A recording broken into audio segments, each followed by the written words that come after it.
Welcome everybody to this Zoom webinar and live stream at the Progressive Governance Digital Summit 2021.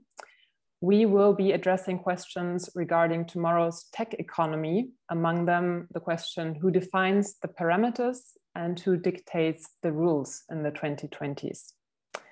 I'm your chair today for this discussion. My name is Daniela Blaschke. I'm a policy fellow at das Progressive Zentrum, and I'm very happy to introduce our speakers to you just very briefly. We are glad that you are joining us today from all over Europe.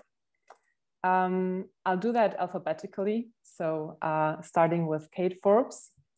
Kate is member of the Scottish Parliament and Cabinet Secretary for Finance and the Economy in the Scottish Government. Welcome, Kate. We have Anke Hassel with us today, who is a professor of public policy at the Hertie School and member of the Advisory Council of das Progressive Zentrum. A warm welcome to you as well, Anke. Bruno Pallier is with us. He is CNRS Research Director at Sciences Po, Centre d'études européennes, and thank you for joining us, Bruno. I'm hoping that we already also have Giulia Pastorella in. I can't confirm that right now, but I'm hoping that she will join us if she's not already here. Giulia is an expert in cybersecurity and data policy, and worked for multinational and is working for multinational tech companies right now. She also has been a candidate for More Europe, so also a political expertise and experience on that side. And last but not least, I'm happy to welcome Timo Wölken. Timo has been a German member of the European Parliament since 2016. He is the legal policy spokesman of the Socialist Group in the European Parliament and also a member of the Committee on the Environment, Public Health and Food Safety. So welcome again to all of you. Just on the interaction level, a quick note beforehand. Participants who are with us in the Zoom webinar are we're happy if you put your questions into the Zoom chat. I'd also encourage the speakers we have today to ask questions to one another, just to make sure that we are all learning something new today, while also presenting what you bring to the table. Let's also have a discussion among us.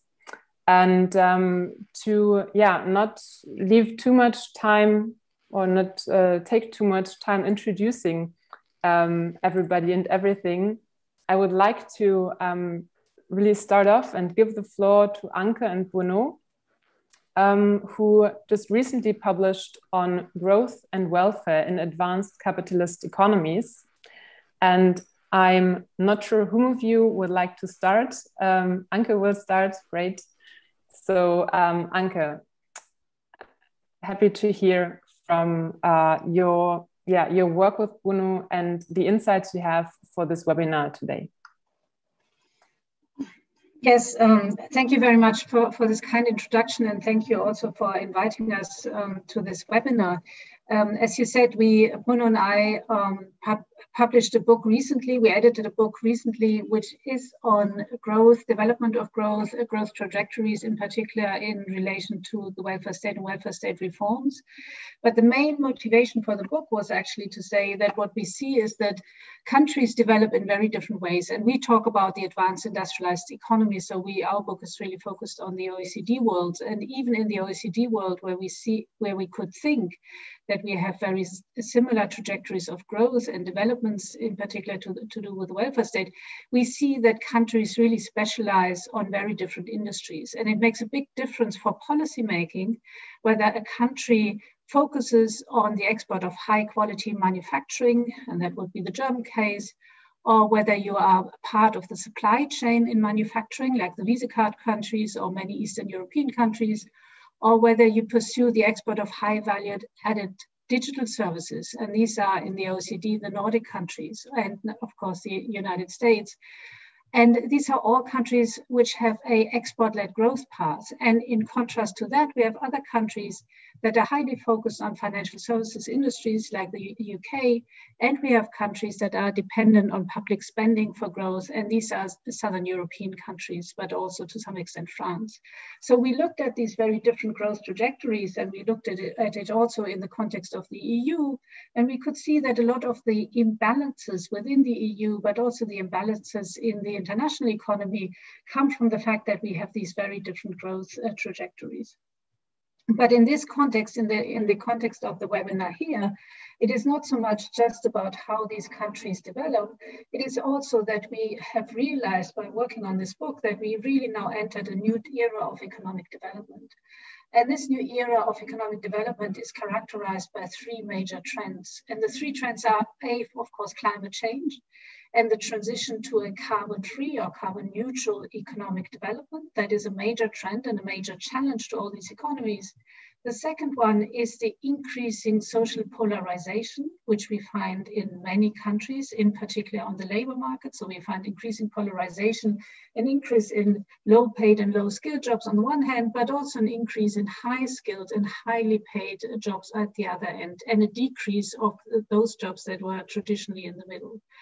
And the third major trend is the restructuring of all these economies in the context of digital transformation, because we have the advance of digital technologies in all these countries. We have the big tech companies, which are situated either in the US and in China. We do not find them in Europe, but Europe is at the receiving end of the tech companies and also the technology that comes with it. And all three challenges combined means that we have a major transition process ahead of us. And more people are talking about the transition and how to organize the transition. And I'm sure you're also familiar with the work of Mariana Mazzucato, who talks about the moonshot mission-driven restructuring of national economies. And we also think that we need to have a much more organized and much more systematic approach to how can we facilitate a transformation towards a carbon-free and balanced economic growth model, because we assume that it will not take just by itself, but it needs an active policy approach to manage that change. And in the context of this seminar and this conference, we published a little op-ed article, which you find on the web of the summit. And we basically make a number of points of how one could organize that. So number one of our argument how we should facilitate that is really that we have to open up the very much established discourse of economic development. In most countries, governments and business communities have formed very close relationships and very clear understandings of what is good for their economies and what is good for their countries. And they're occupied by very tightly knitted networks of lobbyists, but also decision makers. And we think that what we have to do is really to work actively on the breakup of these networks, because we need new ideas and we need new experts who work exactly on these issues I just mentioned, on the process of digitalization, on the process of the transition to a carbon neutral economy, but also on the process of social cohesion, achieving social cohesion and reducing social polarization. So the debate, which is often focused on economic paradigms and economic paradigms of the past, we think we should really overcome these paradigms and the discussions of paradigms to come to a new discourse with many more actors and many more new ideas. Then the second point we're trying to make is to say that we need a clearer pathway towards decarbonization. And we need to have a much clearer and focused discussion about what are the effects of jobs, of economic restructuring towards a decarbonization for jobs, but also for social inequality, and the necessity to assist workers to find new employment. And we think this is not just a discussion about compensation of the losers of economic restructuring, but we really have to think about what kind of economic development we can facilitate in regions that will suffer from the process of decarbonization. And these are often the rural regions or the more neglected regions. And we have to think about what kind of jobs can we facilitate in these regions. And when we talk about compensating the losers, I think we have to think much more, not just in terms of welfare state or social policies or social benefits, but we really have to think through how do people live and what context do they live? What is the role for housing? What is the role of mobility? What is the role of transport in the processes of economic development? And really think much more systematically about these processes and what does each region actually need in order to have a balanced growth model at the local level. We need to discuss this, the configuration of these different economic trajectories, what I just talked about, that some countries are much more focused on export-led growth, some countries are much more focused on demand-led and in particular public spending. We need to address this configuration in particular in the context of the EU, because we see a lot of conflict between EU member states on these issues, and we need to think about future solutions in terms of fiscal policies, but also in terms of redistribution. And the final point we make in the paper, and I will conclude with that, is to say we need to create much more EU-wide innovation networks and partnerships. And these are cross-country partnerships, these are cross-country innovation networks. We need to set up systematically and deliberately new innovation networks that we can facilitate innovation in different regions, in neglected regions, and that we can help each other to find a more balanced growth path. So our main argument, just to summarize, is that the transformation towards a carbon-free and balanced economic growth model will not take place just by itself, but we need a very much more active policy approach to manage change. And governments will play a crucial role in generating new ideas and including new actors in order to mobilize change. Thank you. I leave it here.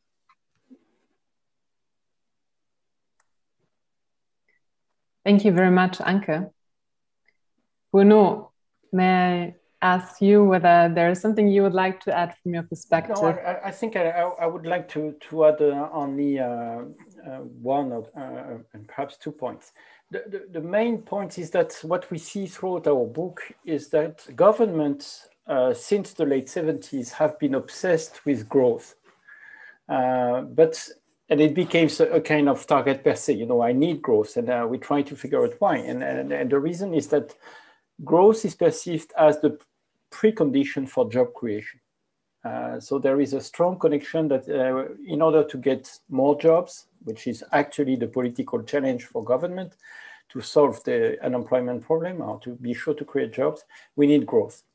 And my belief is that if we want to really enter a decarbonated era, we need to disconnect growth and jobs. We need to think in terms of jobs without believing that only growth will create jobs. So that's a very important disconnection. Another way to say that is, if I look at the French case, and the main reasons why Macron didn't apply what the 150 citizens told him to do in order to enter the decarbonated era is that he has been surrounded by lobbies who said, if you do that, this is 10,000, 20,000 jobs that you will lose. So the blackmail is not on growth. The blackmail is on jobs. So one of the challenge is to say, I am able to create new jobs that are themselves not polluting, not emitting, that are really in line with the new model that we want to build. And of course, we can think in agriculture, we can think in infrastructure, we can think in housing, we can think in many aspects of the thing. But of course, for that, joining what Anke said, we need strong public policies that are independent from the blackmail of carbonated lobbies, if you wish. Carbon-based lobbies. But we need to disconnect the two because government, they only believe in growth. And if we want to degrowth the belief of government, we have to disconnect them from jobs. So treat per se the question of jobs. The second point is that a lot of welfare state people, if you wish, researchers, as well as people working in the welfare state, they also want growth. They say, I have more pension to pay. I have more healthcare to provide. I have more poor people to take care of. Therefore, I need more money. Therefore, I need more growth. And this is a challenge, because otherwise, if we are not able to balance the two, this is what we mean by balanced economic and social development. If we cannot balance, then you will have the social people being the enemy of the green people. And this is very often what happens. And of course, to end on that, this was the case for the yellow jacket in France. These were people who thought that my social problems will be worsened by this carbon tax, by this ecological movement. There was a perceived contradiction between, as they say, the end of the month, the difficulty to make ends meet, and the end of the world. And I will be dead by the end of the world, and I want to be sure that I can meet the end of this world, this month. Sorry. So these were my two additions to Anke's presentation. Thank you so much to both of you for really setting the scene, giving us an insight into your research as well as your opinions on what should be done. I would now like to give the chance to our other three speakers, Kate, Julia, and Timo, to react to what you just heard. Maybe as a quick response, maybe as something you want to tap into a bit deeper, maybe even as a question. And who would like to start? Is there someone who has a spontaneous I'm reaction? happy to start. Great. I think Kate, go ahead. I was last to join, so I'll speak first. But welcome and greetings from Scotland, where today it's very wet and it's not as sunny as my picture is just now.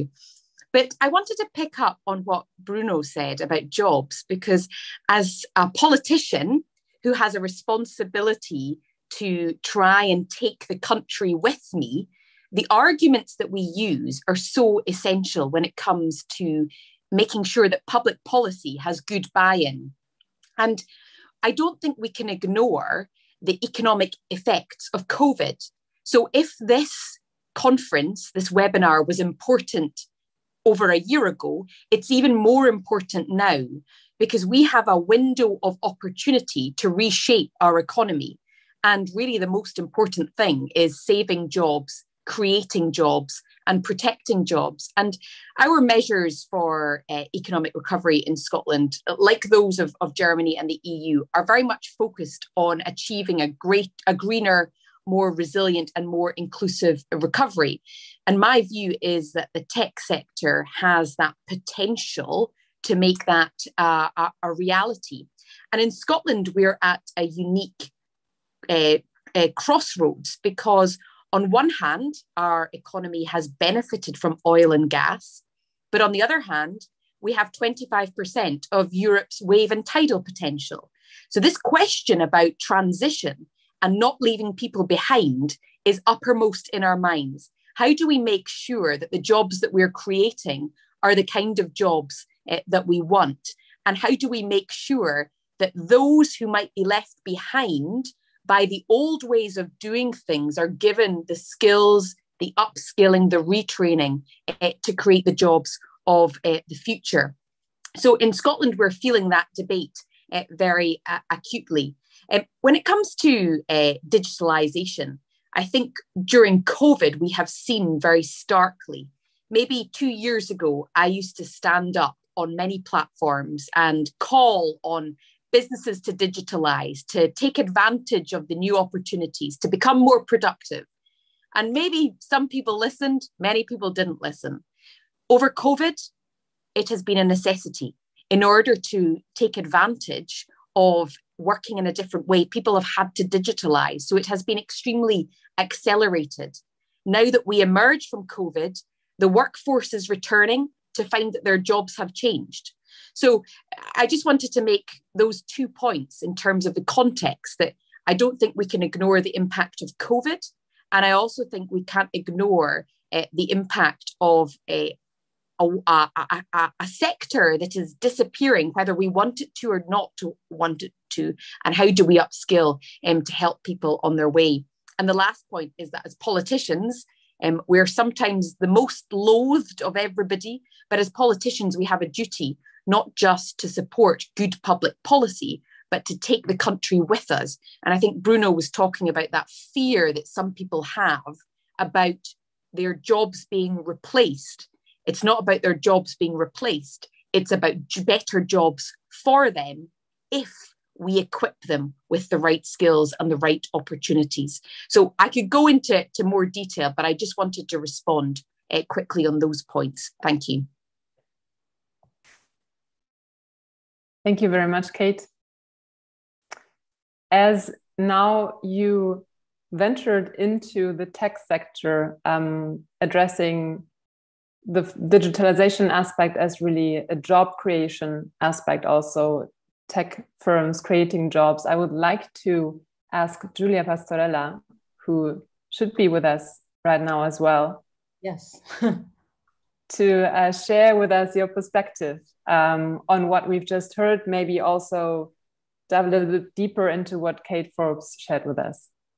Yeah, no, absolutely. I actually missed your introduction, so I'm not sure whether you introduced me as with my kind of professional hat or my political hat, because I have two hats, and in both cases I deal with digitalization. So I guess your question is still valid, but I might give two slightly different answers depending on which hat I'm wearing. So the professional hat is the hat I work for Zoom. So of course we have a very clear perspective on what happened over the pandemic and what our responsibilities as one of the beneficiaries somehow paradoxically of this crisis are. And on the other hand, I'm also the spokesperson for digital and innovation for the Liberal Party Azione in Italy. So with that perspective, of course, I have a more national view, which I can share as well. I'll start with the professional one. Maybe that's better. I think the tech sector is undergoing incredible change in the following way.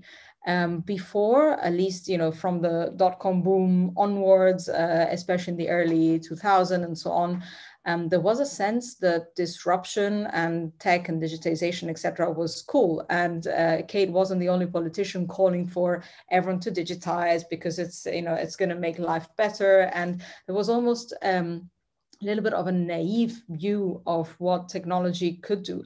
And over the years, we saw what is now known, thanks to The Economist, I think, as techlash, which is a kind of popular revolt to this narrative that disruption is necessarily good. And I think the fault is shared between, of course, tech companies who might have whose job is to disrupt. So yes, they were responsible, but also politicians who didn't explain the transition, didn't accompany this transition. And what Kate was saying regarding upskilling and reskilling and making sure that people weren't left behind, that they had the right tools to understand the new world, including, on a very basic level of interaction with the public services and the state that is now all digital, etc. Well, all of that wasn't necessarily explained and sort of supported in the right way. And the result is that there's been a lot of sometimes justified and sometimes unjustified, with incredible figures being given of what digitalization would do to jobs.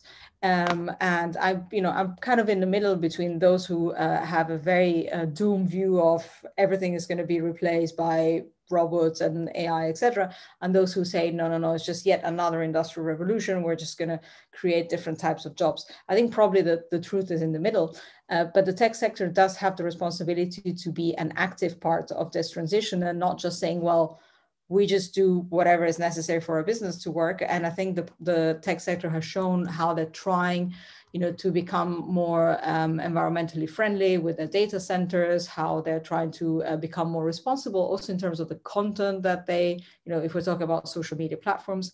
And from Zoom perspectives, what we're trying to put across as a message is to say, we hope we've been useful to people during the pandemic.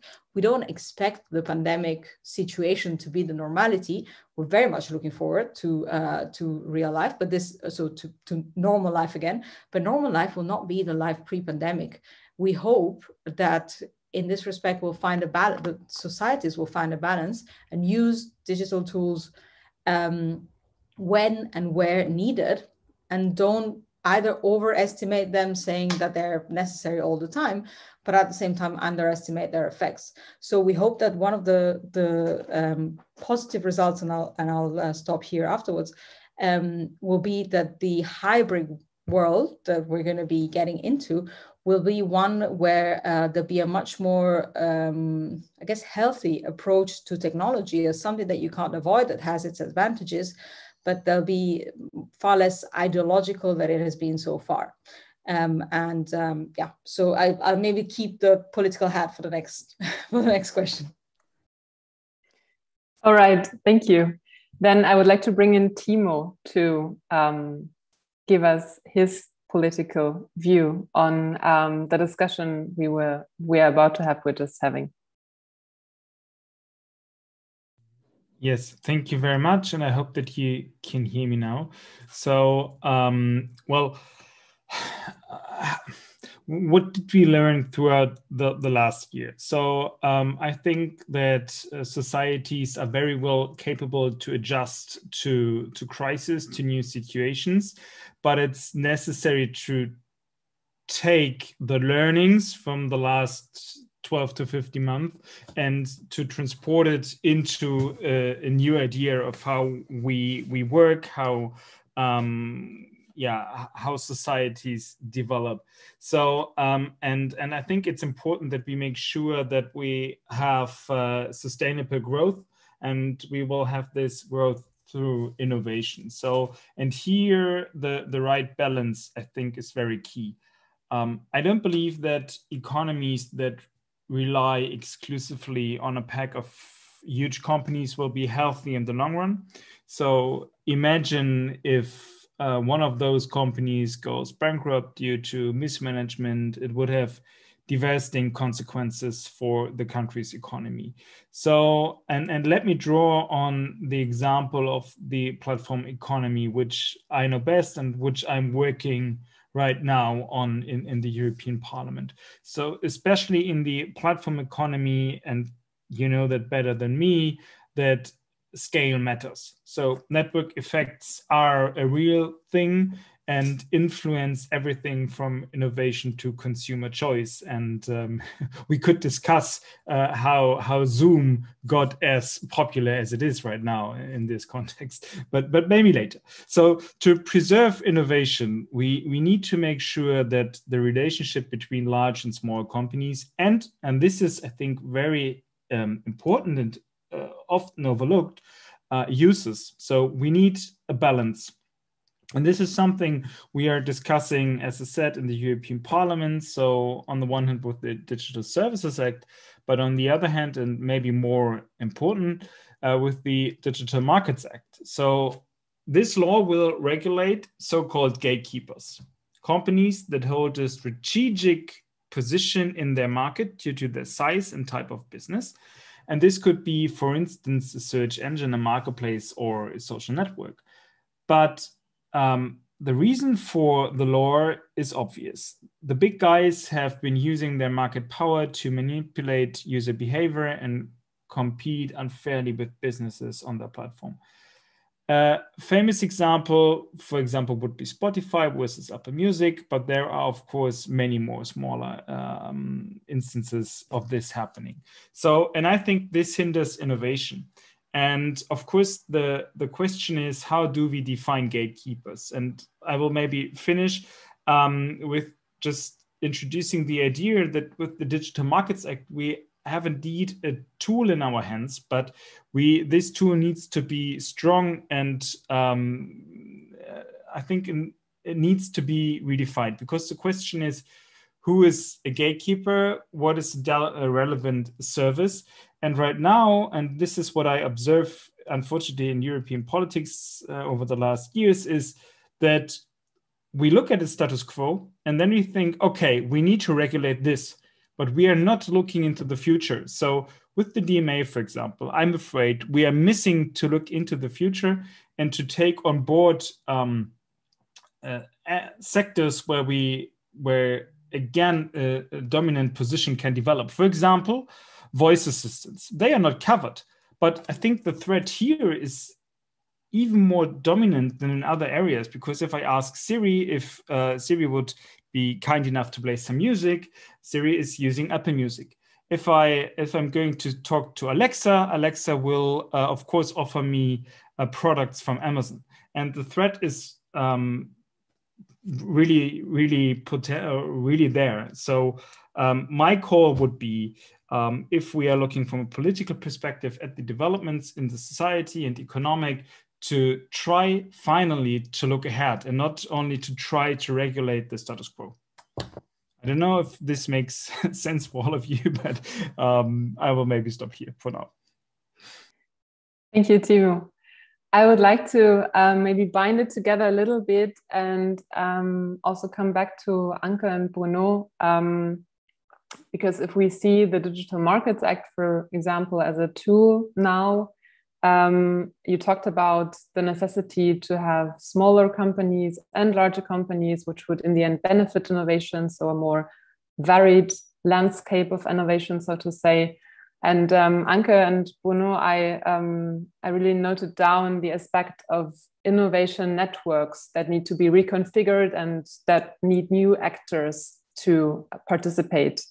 So giving this input, especially from Timo now, back to you, would or is what is being done on EU level with policies like the Digital Markets Act, is this going into a direction where you see networks developing that you think we will need? So the future perspective here.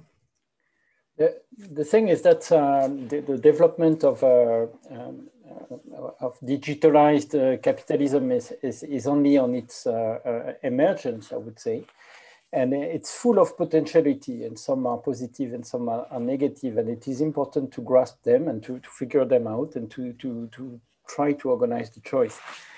If we look at technological change, and not only platform, but more generally automation, artificial intelligence, etc., there are some social consequences and some ecological consequences. And on both fronts, these are positive and negative. And we can just analyze them and try to orientate them into the right direction, the progressive direction.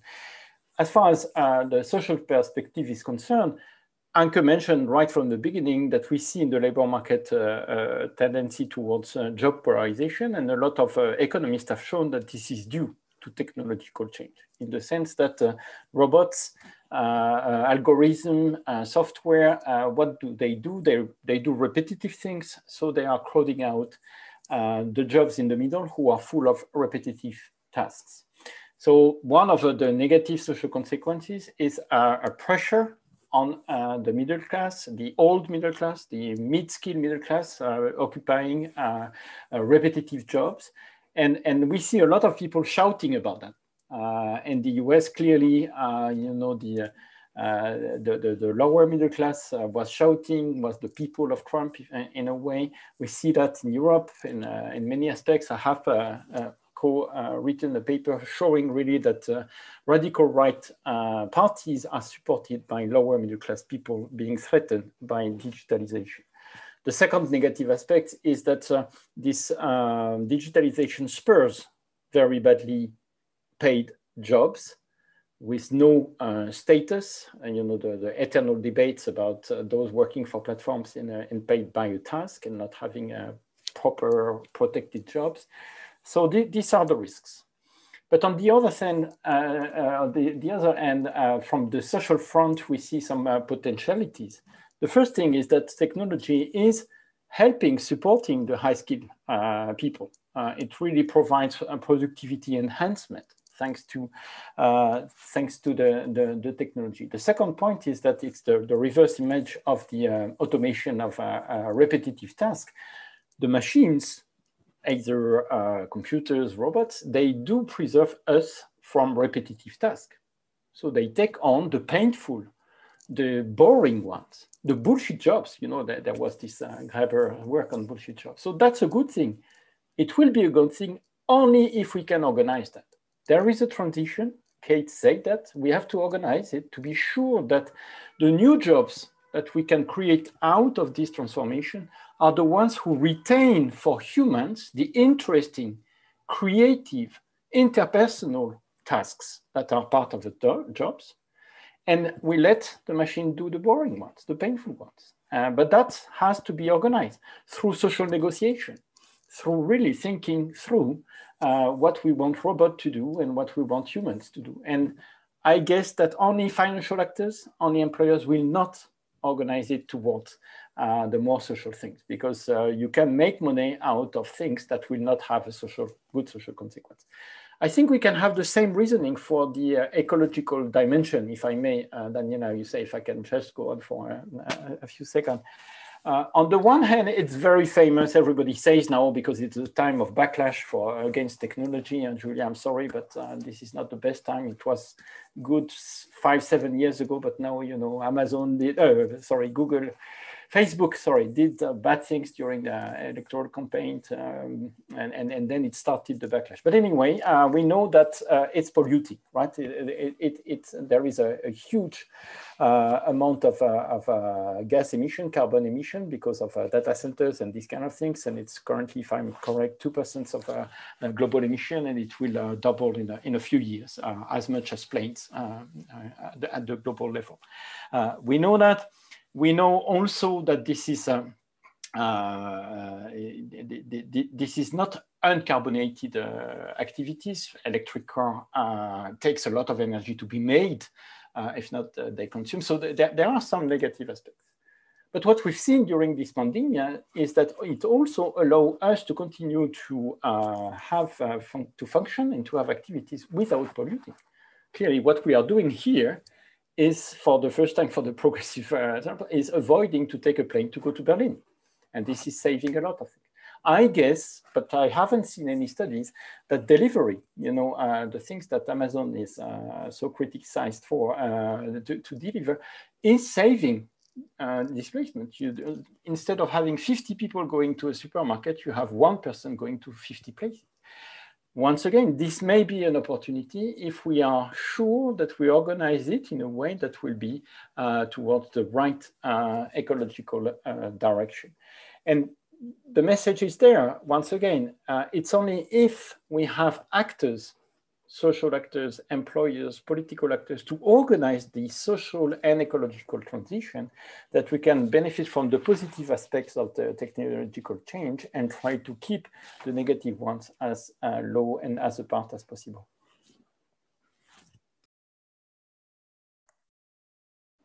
Thank you, Bruno. Do you want me to say something, Daniela? Yes. Yes, I would like to sort of add on what Bruno said and sort of focus a little bit more on innovation, because that seems to be the sort of umbrella term here, and sort of how can innovation take place? Well, how can we sort of organize it in a way that it's beneficial for all and not just for a few? And I think Bruno is absolutely right to say that we are only at the beginning of a transformation which will last for the next couple of decades. And we are also only at the beginning when we look at the regulation of tech companies. And, you know, if we look at now at the DMA and DSA, it's probably, you know, it's the first major attempt to regulate the digital economy. And, you know, and it won't be the last one. This is the first step which will be added on, and there will be many more developments. And if we just look at what happened over the last 2 years, you know, the many cases of complaints against the tech companies, both in the US, but also in Europe, the many investigations in member states and at the European level, and you know, the much better understanding of how tech companies work will lead to even more sort of investigation and complaints, etc. So I think this is a process, and we are sort of doing the first baby steps now, and the world will look very different in a couple of years' time. And that is sort of just a preliminary remark.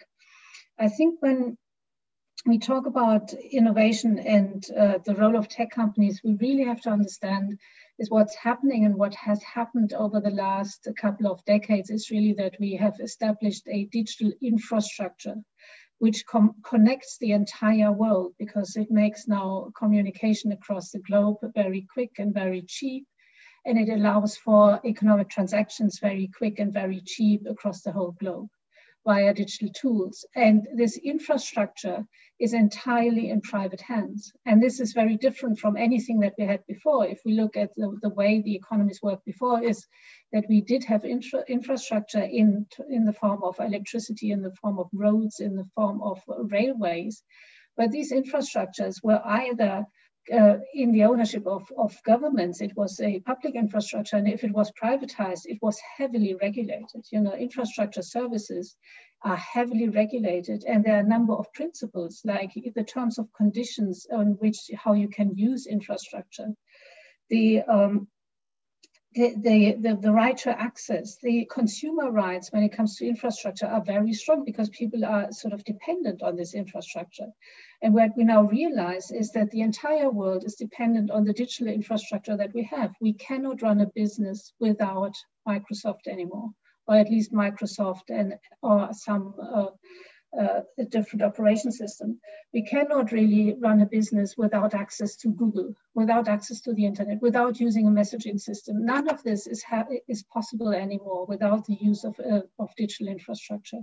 And at the same time, this digital infrastructure is not just private, but it's also very often run by companies that are not citizens of the countries where you use it, so that the national governments cannot actively and effectively regulate the terms and conditions of the services of these companies. And that is very different. And I think we are only now waking up to this realization, and we realize we have to define some standards, and these standards go way beyond the Digital Market Act and the DSA.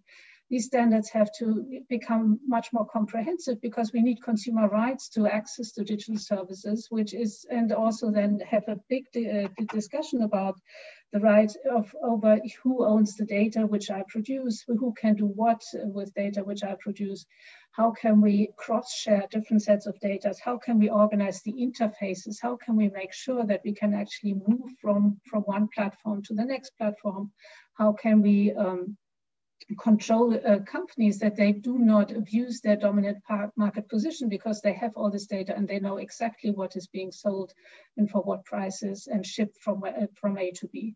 So I think all these discussions are at the beginning. The good news is that this infrastructure is now there. We can use it. Everyone uses it. We can use it in financial services, in media services, in all sorts of other kinds of services. And it is really cheap and it can make our lives much easier. But we really have to define a whole new set of rules on how to use it effectively. And there we are only at the beginning. And what we see in many discussions, and a lot of people are working on these issues, but what I think the most interesting one is really when we come back to sort of transaction cost economics and say, what is happening there is really a reduction and cut in transaction costs. It's much cheaper to do any kind of transaction than it was before.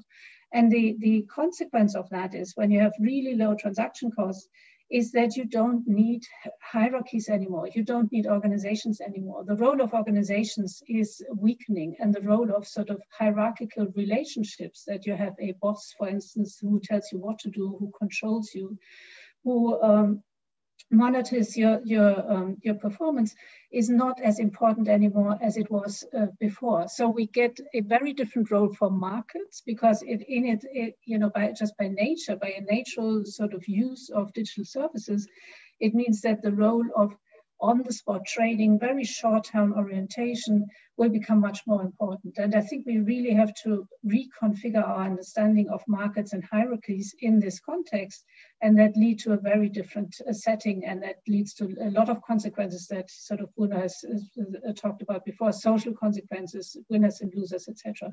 But again, we are just at the beginning of a big transformation, and it definitely when it comes to the regulation of tech companies.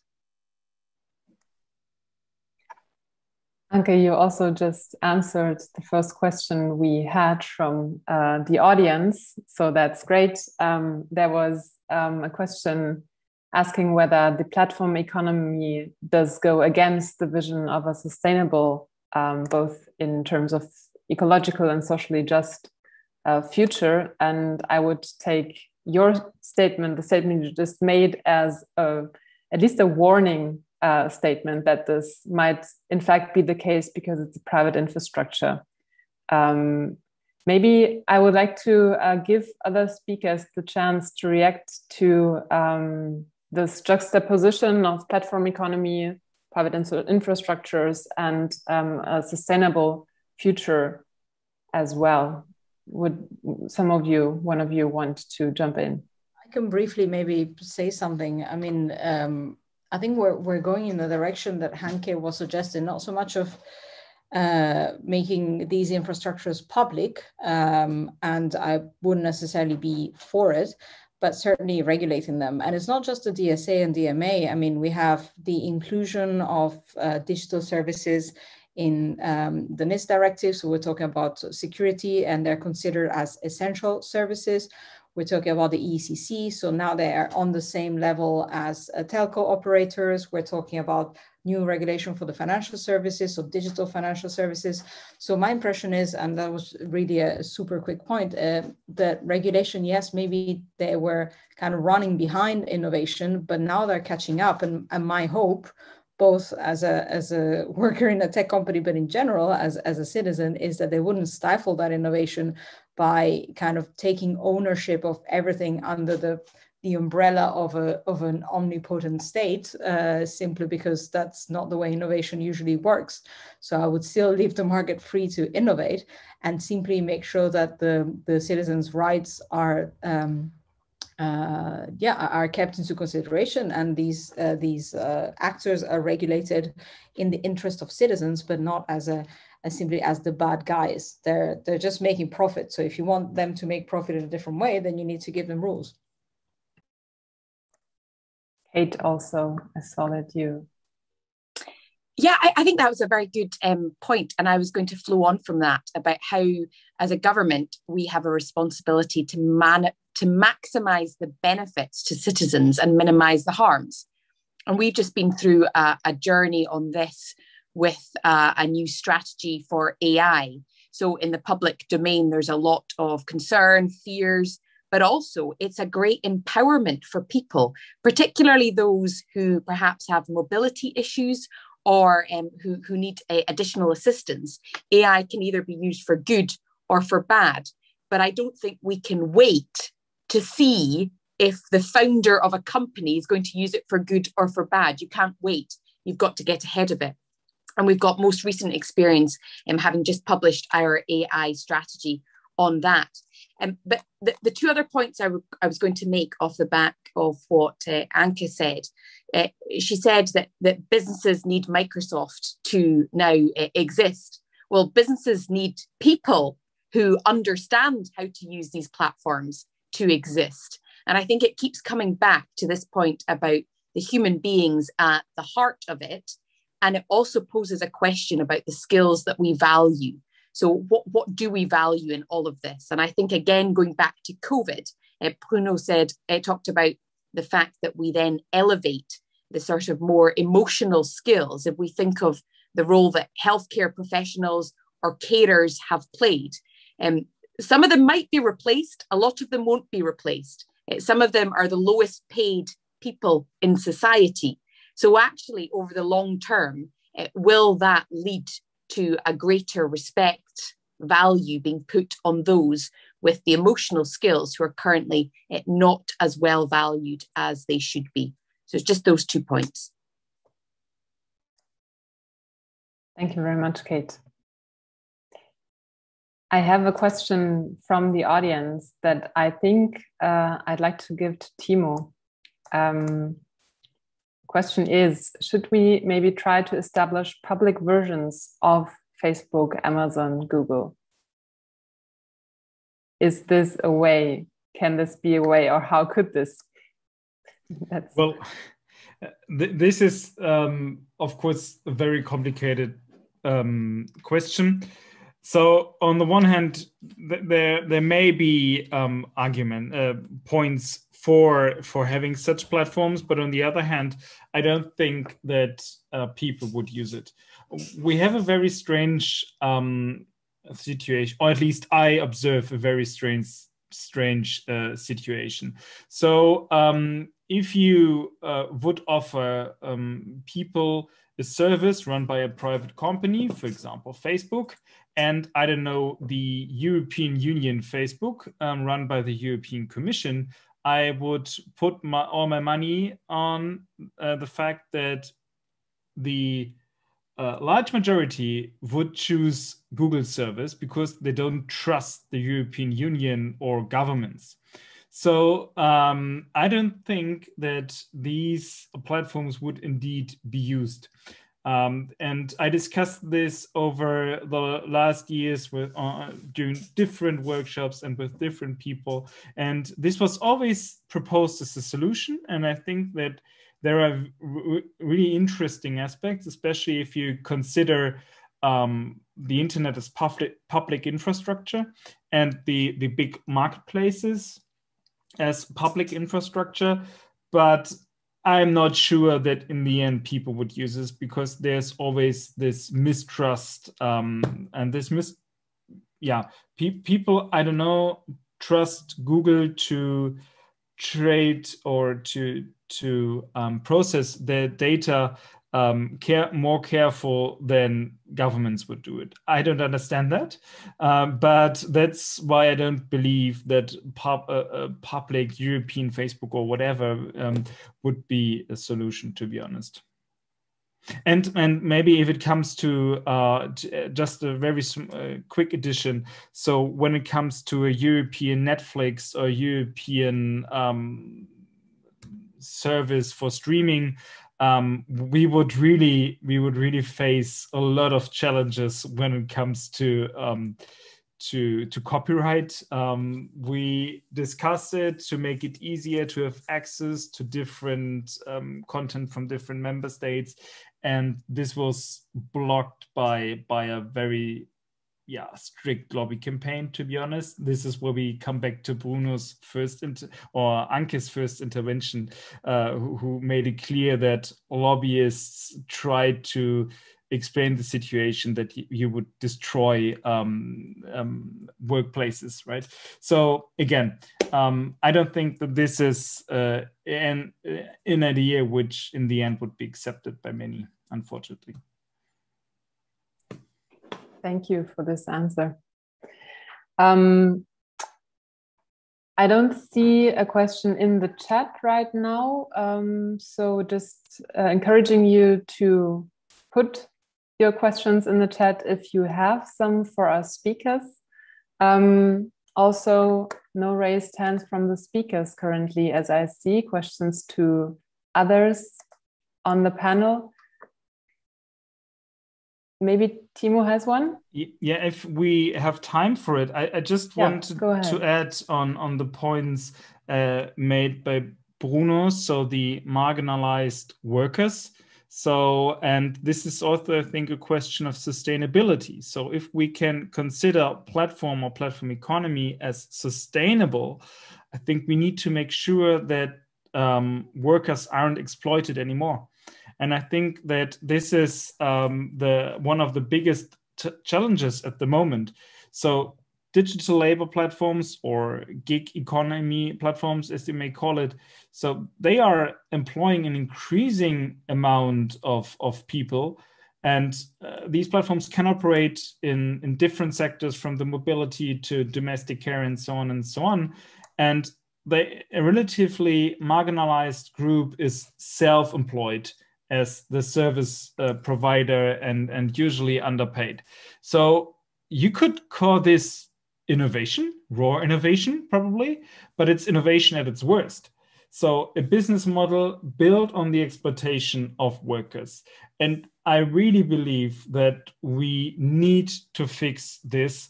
And for that, the answer is in general, that we need to improve the circumstances of those who are left out at the moment by the innovation benefits of the digital economy, by adapting our old our old social welfare state to the 21st century.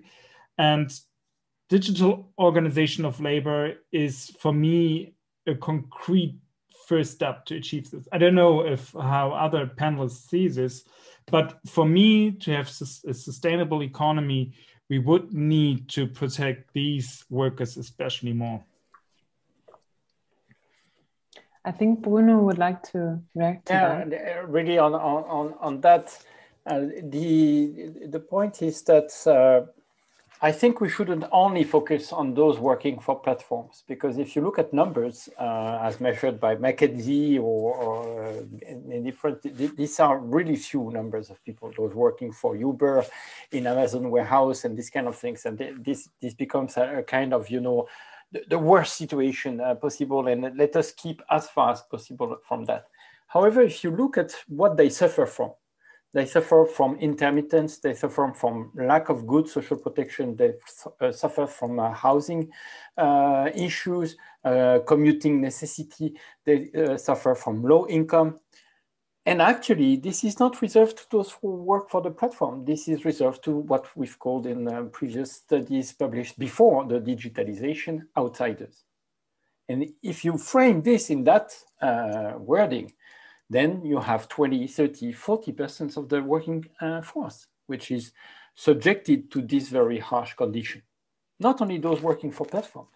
I would say that platforms have just accelerated a tendency of the labor market to be in the position to sub-pay people, to sub-protect people, to exploit, to use Timo's wording.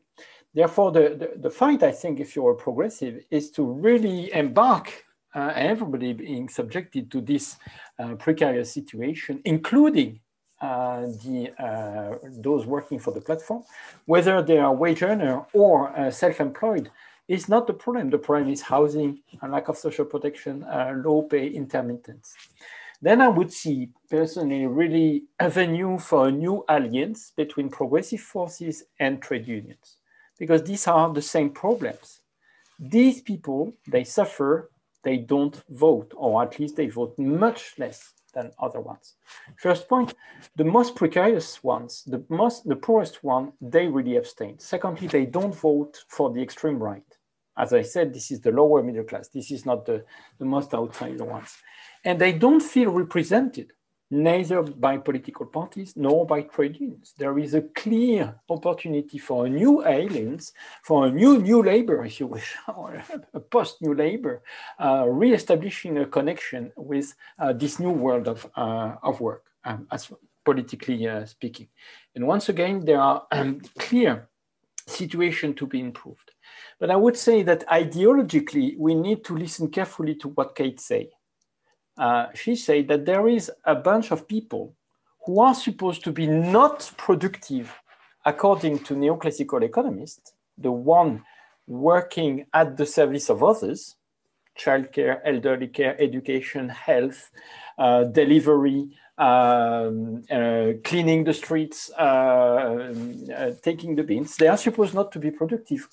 What have they been called during the COVID crisis and the lockdowns? Essential profession. They are essential for us to just survive. Without the collection of bins, without transportation, without taking care of children, elderly, education and health, we just die. So there is a problem here.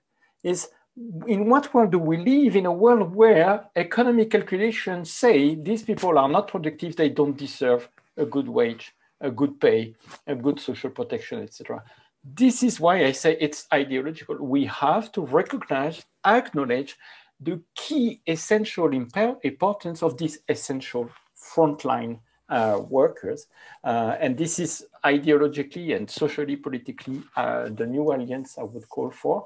Those benefiting from the tech ones, we people, you know, well-trained, being able to work on Zoom, etc.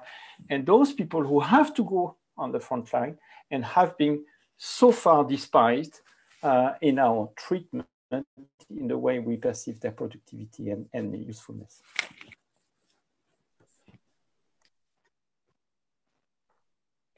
Thank you for this exchange. I really think this is tapping into one of the key issues we were meant to address here today. So the questions, what would be the parameters for economic success, maybe even economic growth, in the new decade, in the 2020s. I saw that Kate put a question into the chat, and I would like to give this to the panel. Maybe even, she said, there is a healthy and thriving small to medium enterprise industry sector who wants to break into this market. What do you believe the role of government is in stimulating this? I have a couple of ideas, if I may. I'm not saying it's a solution, but there's a political head now. That's good. It's hard to separate, really. I guess so. One is it sounds super vague, but I'm going to explain. The idea of pushing for open innovation. What does it mean? It means that, of course, intellectual property and patents, etc., are super important. But I think there's a realization within industry which governments can support with the appropriate legal framework, that concepts like interoperability and open, as I said, open innovation, etc., are important. Why is that? Because big companies can, in that respect, open up and kind of give smaller companies opportunities to integrate their solutions. But also, make the most of the interaction. So small and medium companies with big companies and vice versa, because it's not just small and medium companies that have something to do with, something to benefit from. I think this kind of ecosystem, which is very, very different from how innovation was done before, I think this could be conducive to a better, I guess, overall. We don't want to talk about productivity. I understand that productivity is not the word of the day here, but certainly some kind of advancement, etc. So that would be the first thing. The second thing I would suggest is the sort of simplifying. So someone in the chat was also talking about big injection of public money and how that can trickle down somehow all the way to small and medium enterprises. But that doesn't happen if the trickling down is blocked or slowed down by excessive bureaucracy. You all know very well how European funds, for instance, are very hard to get by small and medium enterprises because everything is so difficult. So I would say that the second thing is simplification and ensuring that if there is funding available, and I'm not talking about private venture capital, that the state should be so far away from it, but I'm talking about other kinds of funding and opportunities that they should be accessible to SMEs, and often that's not the case because of all sorts of legal reasons, etc. And that might be more of a problem in Southern European states than Northern European states, but that's still an aspect that I would consider. And the last thing. Is that small and medium enterprises often have a hard time finding the right talents to remain or become innovative and to really put also money and time and people in R&D. So often R&D is done only by the big companies who have the leisure time, etc., to do that. So one way that the state could help, the governments could help, is we go back to the first point, is with projects and programs of better skilling and upskilling, not just of existing workers, but also putting more money in kind of research and development on the public side that then kind of become technological transfers or whatever, and then trickle down in the private sector, including small and medium sized enterprises. So 3 pillars, that's what I would try and do. Thank you. We have been talking now a lot about innovation and looking at companies, whether it's big, small, or medium-sized ones. We had one comment in the chat that I would like to put up for discussion. The participant said, I'm worried about the assumption that the private sector innovates and the public sector doesn't. It's not right, and I really don't think it's a productive paradigm. The public sector has a huge role to play in innovation and is very capable of doing so. So the question of who innovates and is it not maybe the public sector as well as the private sector? If I give this to the panel, would someone want to jump on that? Bruno is raising his hand. I mean, the main obvious answer relies in work by Marina Mazzucato is it's not either or. It's when they work both together that there is innovation. You know, her whole demonstration is to remind the American people that without the military and scientific investment by the American state through grants and through tax exemption and subsidies, there wouldn't be anything like the Silicon Valley. So the question is not whether it's either the state or the private sector that is innovative, is what is the right combination. And clearly in the past we see that it's the right cooperation, in the sense that the state is able to finance fundamental research, is able to push for going beyond short-term interest, is to also invest in the necessary skills. Kate has insisted on the skills so many times, and the state can contribute to that, that you have settled the infrastructural condition for innovation. And without all these things, and I forgot many probably, the private sector is unable to innovate. So I think we shouldn't think in terms of either the private sector or the state, but it's only a good combination. And then the state has in its hands the capacity to make as socially oriented as possible these innovations, because the state has many hands, to quote a book, and one hand may be its social and environmental preoccupation in the way it subsidizes, orientate skill financing research. Anke, would you like to add to that? I thought I saw you reacting also. Yes, I would be, and I completely agree with Bruno that the private sector relies on the public sector in many ways, and we you know, as Mariano Mazzucato, but also many others have sort of shown that that the sources of innovation in the tech industry came from public sources, but it's also the other way around, that the public sector does rely on private companies and the business sector in order to know where to put money and what kind of research to do. And when we move away a little bit from the tech industry and look at more sort of traditional way of innovation in many countries, what we see is that those sectors were highly successful, where you actually get a cooperative relationship between government research institutes, government agencies, but also private businesses. And that is particularly true when we talk about education. Education works best in particular, vocational training works best if you include and involve private businesses in public education. And you can also see that in higher education. You get very successful higher education degree courses which are better if they know what actually the business community is looking for in terms of skills, and is involved also in the development of curricula, but also in the development of the courses themselves.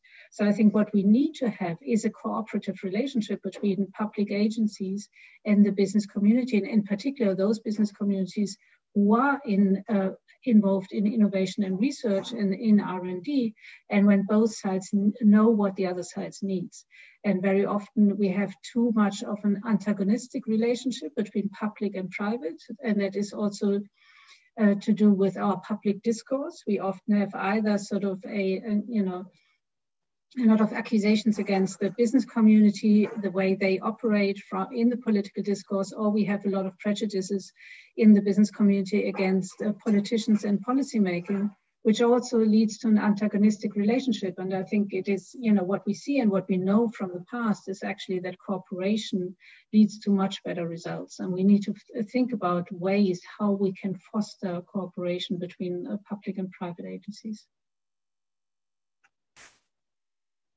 That almost sounded like a perfect final statement, but we have 5 more minutes, and I would like to use them to pose a last question to all of you. So the same question for all of the 5 speakers, and it goes: how can progressives deliver on rethinking and implementing innovation systems to go carbon neutral and to address the key social challenges that we talked about of the transformation in the 2020s. So what would be your advice to progressives now for designing and implementing these innovation systems?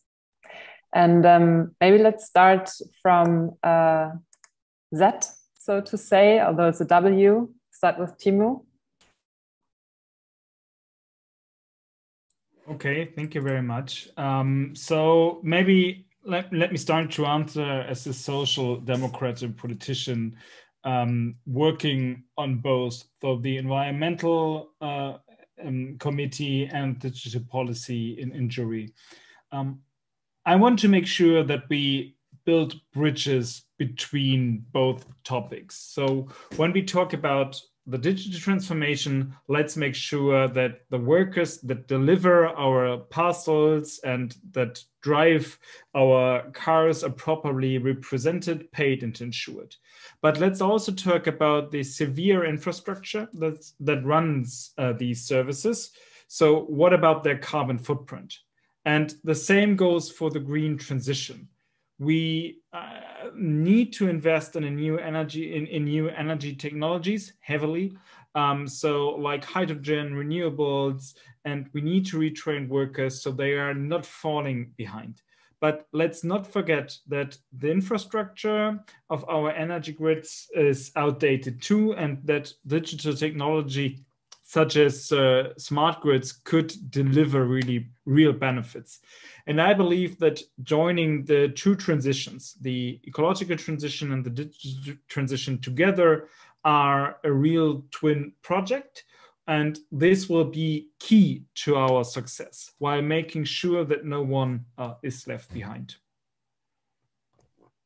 Thank you. Julia. I think I gave my 3 points already, so I don't want to repeat myself. Those were the 3 pillars that I would, if we look at it from a kind of thriving economy perspective, in the sense of making sure that the companies can thrive. But I would maybe balance those 3 points with that sense of responsibility, which I already mentioned in my first intervention, I think. So the idea that companies should be held accountable for both benefits, but also negative consequences and impacts that they have on society. So it doesn't mean suffocating them. It doesn't mean preventing them from being business, because that's their life. But it means making sure that this business is done according to the European model, be it from an ethical perspective, if we're talking about AI, be it from a safety perspective, if we're talking about devices and connected objects, any kind of thing that fits within the European model. We're talking about privacy, of course, workers' rights, etc. All of that legal framework, it's up to politicians and progressive politicians in particular to make sure that it's not forgotten in the rush for innovation. Thanks for elaborating a bit on that. Bruno. Yeah, one way to put it is to say to the socialist, social democratic force, don't forget to be social. If you look at the winners of digitalization, please look at their social needs. And this is childcare, elderly care, education for their children, these kind of things. If you look at the lower middle class, the one who are shouting, I refer to, don't try to be as racist as you think as they are. I'm sorry, but I'm shocked by the Danish Social Democrat. I'm shocked by the Dutch Social Democrats. And I'm shocked by Manuel Valls, if you want me to be clear about that. Just look at their social problems. This lower middle class, they have fear to lose their jobs. They have health issues. Opioid pandemia, for instance, is really hitting them. So you can look at them from a social point of view.